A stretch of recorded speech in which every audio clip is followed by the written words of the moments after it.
నా ప్రియమైన దేశవాసులారా, ఎవరైనా తీర్థయాత్రకు బయలుదేరినప్పుడు ముందుగా మనసులో వచ్చే భావన ఒక్కటే: పిలుపు వచ్చింది, పోదాం. ఇదే భావన మన ధార్మిక యాత్రల ఆత్మ. ఈ యాత్రలు శరీర శాసనానికి, మనస్సు పవిత్రతకు, పరస్పర ప్రేమకు, సోదర భావానికి, ప్రభువుతో అనుబంధానికి మార్గం.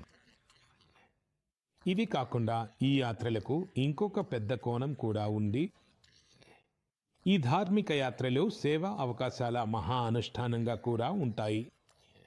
ఎప్పుడైనా యాత్ర జరుగుతుంటే యాత్రికులు ఎంతమంది వెళ్తారో అంతకంటే ఎక్కువ మంది వారి సేవలో నిమగ్నమవుతారు. చోటు చోటు భండారాలు, లంగర్లు ఏర్పాటు చేస్తారు. ప్రజలు రోడ్ల పక్కన తావులు ఏర్పాటు చేస్తారు. సేవా భావంతోనే మెడికల్ క్యాంపులు, ఇతర సౌకర్యాలు ఏర్పాటు చేస్తారు. ఎంతో మంది తమ ఖర్చుతో తీర్థయాత్రికుల కోసం ధర్మశాలలు, వసతి ఏర్పాట్లు చేస్తారు. స్నేహితులారా, చాలా కాలం తర్వాత కైలాస్ మానసరోవర్ యాత్ర మళ్ళీ ప్రారంభమైంది. కైలాస్ మానసరోవర్ అంటే భగవాన్ శివుని ధామ్.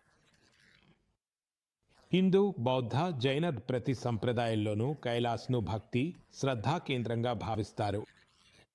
స్నేహితులారా, జూలై 3 నుండి పవిత్ర అమర్నాథ్ యాత్ర ప్రారంభం కానుంది. అలాగే శ్రావణ మాసం కూడా కొన్ని రోజుల్లో రానుంది. ఇప్పుడే కొన్ని రోజుల క్రితం మనం భగవాన్ జగన్నాథ్ రథయాత్రను కూడా చూసాం.